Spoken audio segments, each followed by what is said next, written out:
Você chegou a namorar com mulher? Não, assim, fora uma coisinha ou outra, mas só namorei com homem mesmo. Mas tive poucos namorados, acho que esse é meu terceiro namorado. Mas porque foram longos os seus relacionamentos, né? Foram. E desde o primeiro já foi aberto ou não? Então, a monogamia alguma vez já fez parte da sua vida?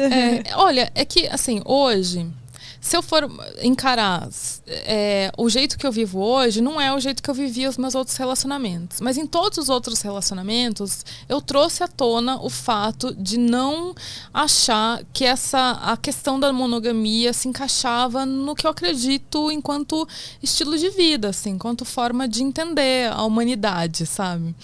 Então, não quer dizer que os meus outros relacionamentos eram, assim, abertos, liberais. Não era, mas tinha uma abertura para um diálogo. A gente viveu coisas, até nessa coisa de experimentar, de entender até onde ir, o que fazia sentido, o que não. Mas não era uma coisa assim tão estabelecida como é nesse meu relacionamento atual, né? Esse atual você tá há quantos anos? 10 anos. Nossa, 10 bastante. Anos. A mulher, eu até esqueço. Né? Não sei se é indelicado perguntar quantos anos você tem, mas... Não, eu tenho 38. Ai, você é quase da minha idade, nossa. Então, por isso que dá pra ter relacionamento. Eu achava que você tinha, sei lá, uns 30 no máximo. Ai, eu acho ótimo. Olha... Então, esse relacionamento foi onde, assim, eu sinto que eu já tinha amadurecido nessas questões que eu estava ainda elaborando nas outras relações. Então, eu sabia que monogamia não era para mim. Eu compartilhava disso com os meus companheiros na época, mas eu não sabia muito bem o que fazer, como lidar com essas questões. É uma coisa que chama atenção quando eu falo sobre isso nas minhas redes sociais, é que eu sou muito ciumenta. Você é? Eu sou. E aí, lidar com esse conflito entre entender que as pessoas têm autonomia, têm liberdade, e o que eu estou propondo para mim, obviamente, eu estou propondo para as outras pessoas, e lidar com esse sentimento tão enraizado de ciúme, é uma coisa que eu demorei muitos anos para equilibrar. Então, nas minhas outras relações, não dava, eu não tinha maturidade suficiente para encarar as coisas do jeito que eu encaro hoje, né? Foi tudo uma construção e que permitiu que esse meu último relacionamento tivesse as coisas bem mais estabelecidas. Ainda que a gente toda hora dê com o dedinho na quina, sabe? Também, eu e ele, assim, tem coisas que a gente, não deu certo, não tá dando, vamos rearrumar as coisas assim, né? É todo um processo que não acaba, né? Não acaba. Enquanto a gente tá junto, enquanto a gente tá vivendo coisas, assim, as coisas vão se ajeitando ainda, assim. Então pode ser que daqui a alguns anos eu fale, não, aquilo de 10 anos atrás não tem nada a ver com o que eu tô vivendo hoje. E mude, né? Muda. Tem uma terapeuta americana que ela chama Esther Perel. Eu gosto dela. Eu gosto dessa frase também que ela fala assim que ela vai atender alguns casais em crise.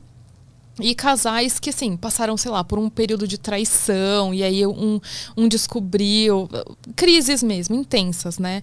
E ela falou assim, chega um momento em que eu coloco esse casal na minha frente e eu falo assim, queridos, vocês têm que me escutar agora. Hoje em dia, a gente vai passar por 2 ou 3 grandes relacionamentos na vida, 2 ou 3 casamentos, né? 2 ou 3 comprometimentos. Alguns de nós vai passar tudo isso com a mesma pessoa. Vocês estão dispostos a entender e encarar que o relacionamento que vocês viveram acabou e começar de novo? É legal, Nossa. né? E eu acho que isso está muito conectado à possibilidade que a não monogamia te abre. Que não é necessariamente o que eu vou viver com outras pessoas. Também faz parte dessa lógica, dessa possibilidade. Mas também faz parte de uma reinvenção possível numa mesma relação. De um casal se reencontrar, se reapaixonar, sabe? E eu acho que isso requer também muita maturidade, sabe? Não é uma coisa fácil, assim, de se viver, porque não é uma coisa estabelecida. É uma coisa que você vai criando, tal, e você vai ajeitando. Mas quando você inicia os seus relacionamentos, você também passou por aquela fase, porque geralmente, pelo menos aconteceu comigo, né? E acho que acontece com muitas pessoas, quando você se apaixona por uma pessoa, você não tem olhos para outras ali no começo, né? Porque você tá apaixonado, então você nem sente falta de ficar com outras pessoas, nem olha para outras pessoas, né? Você passou por isso também. Oi, Amy, eu vou te falar que eu não só passei por isso. Agora já faz 2 anos, assim, que eu não tive vontade de... nada aconteceu. Eu sou a pessoa... o meu companheiro, a gente diz que é não monogâmico, não praticante. Porque a questão não é quantidade, não é... É só entender alguns pontos básicos que é... Primeiro... A gente já sabe que se alguma coisa acontecer, se ele se apaixonar por outra pessoa, se ele se envolver intensamente com outra pessoa, não é motivo pra gente terminar. A gente vai sentar, entender o que está acontecendo, o que funciona. Então, isso já está estabelecido. E a outra coisa é entender que eu, as pessoas envolvidas, no caso, somos nós dois, mas podia ter mais uma pessoa, então... Nós somos seres autônomos, independentes. Os nossos desejos nem sempre vão estar super alinhados e conectados um com o outro. Em 10 anos, teve períodos em que ele estava super cheio de tesão e eu estava com a libido em baixa. Às vezes é o contrário. Isso não é uma crise, sabe? É um entendimento de que a gente não é um organismo só. Essa visão romântica de que os casais, eles são uma panela que se encaixa com a tampa e que a partir dali eles não precisam de mais nada nem de ninguém e vai estar tudo sempre encaixado, eu acho que, pra mim, não pros outros, eu acho que tem gente que opta por isso que tudo bem, mas pra mim gera muita angústia, muita pressão. Então saber que existe eu tenho que encarar ele como um ser autônomo e que os desejos dele às vezes vão se manifestar de jeitos que não são os meus, isso é o mais importante. Se a gente vai se interessar por outras pessoas, se eu tô num momento mais aberto pro date, eu não tô, aí é uma coisa que é do momento mesmo, sabe? E isso confunde um pouco as pessoas. Confunde mesmo, porque realmente tá muito na nossa cabeça, assim, de que a partir, que nem você falou, vocês já conversaram que se ele se apaixonar por outra pessoa, tá decidido, vocês vão continuar juntos. O que fez vocês chegarem nessa decisão? Olha... Não, a gente vai ficar junto, haja o que houver, que é o que as pessoas monogâmicas já fazem, né? Sim. Na verdade, elas escolhem, não, a gente vai ficar junto, haja o que houver. Exato. Só que na cabeça delas não há possibilidade. Se acontecer isso, não, mas se você se apaixonei por outra pessoa e agora, fudeu. Pois é. Acabou tudo. Pois é. Não, tem o negócio da traição e também tem o negócio que eu tava comentando da libido, de gente que, assim, que tem um relacionamento muito bom em vários aspectos. Isso eu vejo sempre. A pessoa se dá bem, assim, em termos intelectuais, sei lá, de estilo de vida, de desejos, no dia a dia, é muito bom, a pessoa é engraçada, eu gosto, não sei o quê. Mas o sexo não tá legal, acho que eu vou terminar. E eu falo, gente, mas tá tudo bom. Tá tudo super, né, encaixado. Essa coisinha aí, você acha... Ah, não, porque sexo é muito importante pra mim. Então, tá. Fala ali que você vai transar e volta. Então, qual que era a sua pergunta, Amy? Como que vocês decidiram? Quando que vocês... a gente vai ficar junto e deu. Não interessa o que acontecer. Bom, primeiro que assim, quando a gente começou a se relacionar, eu já antes, no primeiro date que eu tive com ele, eu falei assim, que era só um date, né? Era só um datezinho, uma bebidinha aqui, um beijinho ali. Aí eu já comentei assim, não, porque eu não acho que a monogamia serve pra mim e tal. E aí ele lembra que ele falou, ixi, que roubada, meu Deus do céu. Onde eu me meti? Mas aí a gente foi se envolvendo, né? A gente foi ficando, aí agora já ficou mais sério, tal. E esse assunto acabou sempre permeando as nossas conversas. E a verdade é que apesar dele nunca ter até aquele momento pensado nisso, do jeito que ele pensa, assim, de ser uma pessoa que não é castradora, que não é autoritária, que entende que eu tenho os meus rolês, ele tem os dele, e ainda assim a gente se ama, tal. Isso foi se encaixando na nossa vida muito naturalmente, né? E aí, eu posso dizer também que pra nossa relação, há uns anos atrás, a gente se separou. E a gente ficou uns 8 meses, assim, que eu falei, não quero mais. E aí, esse momento desses 8 meses, eu percebi que, cara, não tem jeito. Eu amo esse cara de um jeito que vai ser muito difícil construir essa relação de sei lá, de afinidade, de lealdade e de compreensão, de empatia um com o outro, com outra pessoa. Por que eu tô abrindo mão disso? Não. Aí quando a gente voltou, Eu terminei, depois eu que fui correndo atrás também, né? Típico! Exatamente. Quando a gente voltou, eu falei, ó, João Fábio, decidi, tá? Não tem mais jeito. Isso que a gente tem, a gente não vai encontrar. Eu sabia, né, mãe? Você que fez. Você se dar conta disso. Você que fez a louca aí, a revoltadinha, deixei você ir, agora chega, né? E aí, isso também foi uma outra etapa que a gente entrou, né? Se antes era uma coisa do tipo, um relacionamento e tal. Aí depois a gente viu que, pô, não tem. Eu vou me dedicar a essa relação, a fazer com que ela se prevaleça com todas as minhas forças. E essa é uma coisa também que as pessoas acham curioso, porque elas acham que é fácil. Não, elas ficam com medo assim, mas e se você se apaixonar por outra pessoa? E hoje em dia, eu sei que isso pode mudar, tá? Pode ser que daqui a uma semana isso não faça sentido. Mas hoje em dia, eu tomo um pouco de cuidado. Eu tomo um pouco de cuidado porque, primeiro, porque no meu dia a dia não encaixa ter outras relações. Não tenho tempo nem pra fazer as coisas que eu quero, sabe? Sei. Então, assim, não é uma coisa que eu nutri, e isso, uma relação ela só acontece se você nutre ela. Se você fala assim, não, vou dedicar esse tempo pra essa pessoa. Na minha agenda não cabe mais. E eu sei que, pô, faz muito sentido a minha relação com o João. Então, eu tento não nutrir coisas tão profundas assim com outras pessoas. O que não significa que, assim, uma paixãozinha aqui, outra ali, sabe? Uma pessoa que você se envolve um pouco mais. Até não tem muito a ver com sexualmente, mas uma pessoa que você gosta de estar junto, que você... Mas aí eu tô entendendo uma coisa meio recente, assim, que essa coisa do afeto, ela se manifesta de outras maneiras, né? Mas hoje, pelo menos hoje, a minha escolha é me dedicar mais a essa relação com o principal. É que eu não gosto do jeito principal, que parece que as outras são acessórias, assim, mas são relações que acontecem ao mesmo tempo, mas como eu sei que eu preciso nutrir uma delas para que ela prevaleça, para que ela continue, para que ela se perpetue, eu só tenho energia para uma. E é com ele. É questão de escolha mesmo, realmente, né? Isso. E aí, como é que... já aconteceu de rolar um... É difícil, nem você soube, né, dar nome. Você mesmo falou que é ruim falar de relações acessórias. Mas, enfim, já aconteceu de você se envolver com alguém e essa pessoa se apaixonar de um jeito que assim, ai, meu Deus, e agora? Eu quero você. Como é que a gente faz? Olha, como assim, em geral eu me relaciono com homens, né? Então, não sei como que seria, enfim, com outras pessoas, mas eu acho que tem uma coisa que é um privilégio feminino numa relação não monogâmica, que os caras, eles são muito sexuais, né? Primeiro, para começar. E quando eu me interesso por alguém, a primeira coisa que eu falo é sobre o meu relacionamento. Porque essa pessoa tem que poder tomar uma decisão ali. Boa. Ela vai ou não vai, né? Ou até onde ela vai, até onde ela não vai. E eu acho que a dinâmica do meu dia a dia, em que a minha relação com o João, né, com o meu companheiro, tá muito presente, é uma coisa que já vai delimitando um pouco um raio, assim, sabe?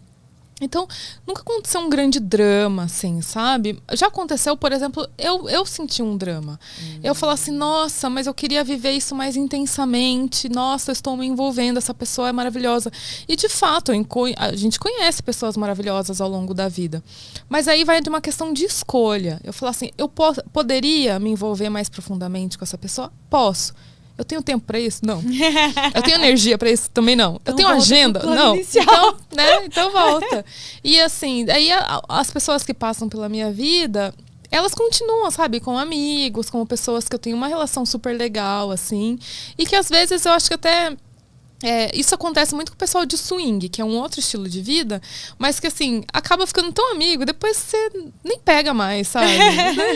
nem tem desejo, aquele desejo já sai e tal. Então, no drama, assim, eu acho que não aconteceu. Preciso lembrar. Eu acho que não. Tem que ter uma segurança e um autoconhecimento muito grandes, assim, né? Pra lidar com isso. Eu sei que racionalmente a gente sabe que o outro não é posse nossa. Mas a partir do momento que você vê que o outro, naquele momento, está encantado por outra pessoa e lidar com isso, né? De tipo Nossa, assim... é muito difícil. É muito difícil.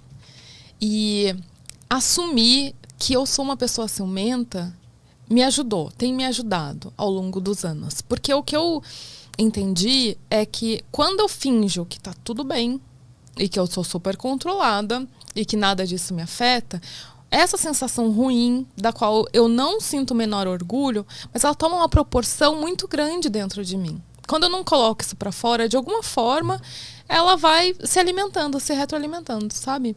Então, quando você diz assim, é preciso ter autoconhecimento, até para entender quais são as suas falhas e assumi-las, né? Porque não é uma coisa do tipo, eu sou uma pessoa mais evoluída. Não sou. Eu sou tão evoluída quanto qualquer outro ser humano. Eu acho que o que ajuda, o que torna as coisas mais fáceis, é entender as coisas difíceis e ruins que estão acontecendo, que estão passando por mim, e que eu não me orgulho, que eu gostaria de ter superado esse sentimento e tal, mas não consegui, tô assumindo e é isso aí. De vez em quando, rola um pitizinho, entendeu? Então rola! Rola, né? E assim, é que eu sou uma pessoa assim, mais contida, então quando eu falo um piti, eu ficar com aquela cara assim, né? E aí ele falou assim, vamos lá. Não vou. E aí eu na tá hora... tudo bem. Tá. E na hora eu não sei dizer porque eu tô brava. Aí depois eu vou entendendo, eu tô brava porque eu me senti, sei lá, eu senti que eu tava sendo deixada de lado, mas pensando agora eu vi que não tem nada a ver, sabe? E são coisas que o tempo vai ajudando, assim. O tempo até, assim, do acontecimento, o sentimento que aflora no seu peito, você elaborar. Depois você colocar pra fora, tipo, não gostei. Fiquei chateada. A coisa que mais acontece é eu dar uma resmungada e ele sai andando. Ou ele, tá bom. Então pega isso aqui, ele muda de assunto, porque ele sabe que só resmungar, as coisas já vão acalmando. Aí depois eu falo, depois a gente conversa. Então, é isso, assim. Eu acho que o mais importante é você se entender mesmo. Porque não tem uma coisa de superar. Pelo menos eu não cheguei nesse ponto de superar nada. Acho uma droga. Eu acho legal você falar isso, porque de repente as pessoas não conseguem entender e não se veem por causa disso. Porque, eu não consigo ser evoluída a ponto de não sentir ciúmes. Mas não é que não sente ciúmes. Sente, a forma que lida com ele, né? E é porque a gente cresceu em toda uma estrutura. Assim, o nosso imaginário romântico, ele foi construído a partir de histórias, de contos de fadas, em que o objetivo final da vida é encontrar aquela pessoa que com ela a sua vida estará resolvida. É um fim, né? Fim. Eles casaram, enfim. E, assim, você entender que a vida real, a vida concreta, ela é muito mais fluida, ela tem muito mais possibilidades, inclusive de ser essa, né? Essa não é uma possibilidade que eu nego.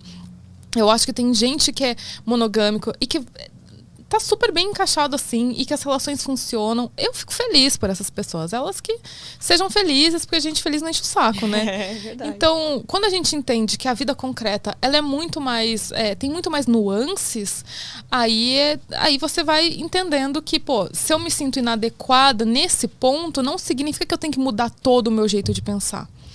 Eu acho que é importante você dar uma questionada no seu jeito de pensar, entender de onde veio, por que você pensa assim, né? Quais são as motivações, onde foi essa construção.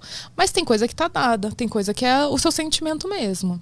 E lutar contra isso, ou achar que assim, eu tenho que, sei lá, te incentivar a ser diferente do que você quer ser, é bobagem, né? Eu acho que cada um tem que fazer suas escolhas, desde que seja uma escolha de fato e não algo imposto, né? Algo que você, de repente, você percebeu que estava num relacionamento e o que envolvia e você se comprometeu ao longo prazo, ficar a vida inteira e isso te... Né? Não precisa ser assim. Pode ser assim se você quiser, mas não é uma regra que não vai contemplar todas as pessoas. Isso... Que regra que contempla, né? Pois é, né? Que regra? Nenhuma, né? Todas as coisas que a gente fala assim, as pessoas são assim. Aí tem um monte que não é, né? As pessoas gostam disso, tem um monte que não gosta. Sim. Até quando a gente fala de fetiche, por exemplo, né? Tem tanto fetiche diferente, tanto nome diferente, e tem tanta gente que se acha inadequado ou acha que, nossa, eu sou estranho, não tem lugar pra mim, não tem lugar pra eu viver essa fantasia. E essa é uma coisa que acontece muito, assim, né, nas minhas conversas. Eu falo, o quê? Você gosta disso? Você sabe quantas 1000 pessoas só na sua cidade gostam disso e você está tá vacilando... Não é só a tribo ali. Exatamente, isso é muito comum, né? Eu acho que perceber que não tem regra nenhuma que seja universal, né, no que diz respeito às nossas relações, é isso que permite cada um fazer suas escolhas. E aí, sejam felizes e aí as coisas funcionam. Eu acho que o difícil é você ficar tentando se encaixar, entrar em caixinhas que não te cabem, né? O sofrimento vem daí, né? A gente vê até esse padrão da sociedade que ela impõe com relação ao nosso corpo, o quanto as mulheres sofrem de ficar tentando se encaixar naquele padrão. Isso. E aí cai nisso do relacionamento também, né? Por que tá tentando se enquadrar tanto numa coisa que não é pra você? Que sabe, não tá na hora de você achar ali a sua tribo, né? Exato. É o que você falou. Com certeza vai ter outras pessoas que pensam como você. Não existe uma regra. E tem um negócio que eu tava pensando esses dias, que assim, às vezes a gente tá tão encanado em sei lá, se encaixar no que os outros pensam que é o ideal pra gente, né? Se encaixar numa forma, num jeito de viver e jeito de pensar, que aí a gente acaba, e não é a nossa, a gente só tá querendo agradar os outros, e aí a gente acaba atraindo justamente as pessoas que não tem nada a ver com a gente. Sim, faz todo sentido. Porque se você tá, né, colocando pra fora algo que não tem a ver com você, aí você fala assim, mas eu não consigo engatar um relacionamento, ninguém quer nada sério comigo, ou as pessoas que querem não tem nada a ver. Então, mas talvez vocês não estejam se exibindo o suficiente, porque você exibir os seus gostos, os seus desejos, funciona como um filtro. Se você fala assim, eu gosto de tudo, vai vir tudo pra você, né? Se você fala, sei lá, vou dar um exemplo. Eu gosto de MPB. Vai vir gente que vai ter afinidade com isso. Mas se você falar que gosta de MPB quando na verdade você gosta do funk, a pessoa que você ia de fato se apaixonar, se conectar, ela não vai chegar. Não vai Exatamente. chegar. Eu tenho um exemplo que aparece muito nas minhas caixinhas. Um exemplo tosco, mas é assim... Tem gente que fala assim, eu queria deixar o meu sovaco peludo, mas eu tenho medo do que as pessoas vão pensar, eu tenho medo de ser julgada, eu acho que vou ser criticada. E de fato, se você deixar o seu sovaco peludo, isso vai acontecer. Mas as pessoas que te criticarem, que te julgarem, são as pessoas com as quais você não quer se relacionar. Então o seu sovaco peludo, minha querida, ela atende a sua necessidade e te dá um filtro para a vida. Vai ser muito mais fácil. É porque a pessoa... aí ela vai ter que se resolver com isso e aceitar que ela não vai ser aceita pela maioria das pessoas. Sim. Você quer realmente se encaixar na maioria, que a maioria deseja, mas aí você vai seguir nesse sofrimento. Nossa, queria ser assim, mas a maioria quer que eu seja assado. E aí faça uma escolha, querida, querido, né? Porque... Pois é. E aí, assim, essa maioria, provavelmente você não vai querer se relacionar com ela. E aí você vai viver num conflito. Porque você quer a aceitação dessa maioria, né? Exato. Não, e uma coisa que aparece muito nessa conversa, tanto dos fetiches quanto de outros tipos de relação, é assim, como que você lida com o julgamento e com as pessoas falando mal? Eu lido sabendo que mesmo se eu seguir todos os protocolos, vai ter gente falando mal. Então não é melhor, já que eu sei que as pessoas vão me criticar, receber críticas de coisas que eu quero viver? Já que vai acontecer, eu acho que é mais fácil assumir logo, entendeu? Sim, nossa. Não dá pra viver livre de crítica, né? Então, não dá. Esse mundinho não existe, gente. Você vai ser mundinho criticado de de qualquer internet forma. ainda, Nossa, que você tem contato com a pessoa a milhares de quilômetros de distância, ela não tem nenhuma afinidade com você, ela entra lá no seu post pra falar mal. Então, assim, se é disso que você tá falando, é melhor que fale mesmo. Não é? Não tem outro jeito, né? Senão a gente vive muito em conflito, assim. É verdade.